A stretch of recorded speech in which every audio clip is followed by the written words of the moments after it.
Hello everyone, Traditional Vibes YT ఛానల్కి స్వాగతం. ఈరోజు కూడా స్వస్తిక్ లాగా వేసేసి సింపుల్గా స్వస్తిక్ వేసాను.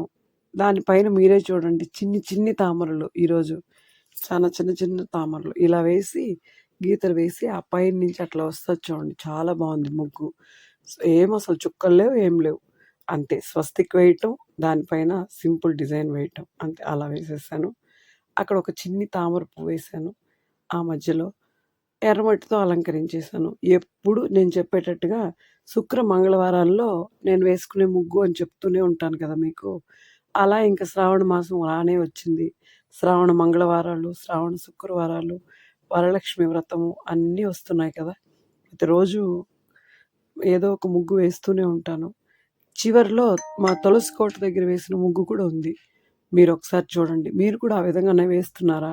నేనైతే మా తులసి కోట దగ్గర హృదయ కమల ముగ్గు వేసి శంఖం, చక్రం, తర్వాత గోపాదుక ముద్రలు అన్నీ వేసి అలంకరించి ఎర్రమట్టి, పసుపు, కుంకుమతో ఎప్పుడూ పెడతాను. చాలా బాగుంటుంది మా తులసి కోట దగ్గర ముగ్గు. మీకు కూడా ఎవరికైనా నచ్చితే ఇంక మీట మీ తులసి కోట దగ్గర ఆ విధంగా వేసుకోండి. హృదయ కమల ముగ్గు అయినా, ఐశ్వర్య కోలమైనా వేసుకోవచ్చు. నేను హృదయ కమల ముగ్గు వేస్తాను. తులసికోట దగ్గర ఎవరు తక్కువ కాబట్టి అక్కడ బాగా నీట్గా ప్రతి మంగళ శుక్రవారాల్లో వేసుకుంటాను. కుదిరితే ప్రతిరోజు కూడా వేయచ్చు. నేను కార్తీక మాసం అంతా ప్రతిరోజు వేస్తాను. ఇప్పుడు కూడా కుదిరిన రోజు ఖచ్చితంగా వేస్తాను, రోజు కూడా. ఇలా చుక్కలతో అలంకరించాను. బాగుందండి ముగ్గు అయితే. నాకు ఎప్పుడు అన్ని ముగ్గులు నచ్చుతాయి.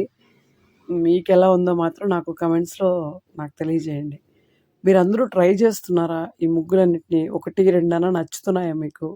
మీరందరూ ఏ పండుగలకి వేసుకుంటున్నారు? ఎలాంటి ముగ్గులని నాకు చెప్పండి.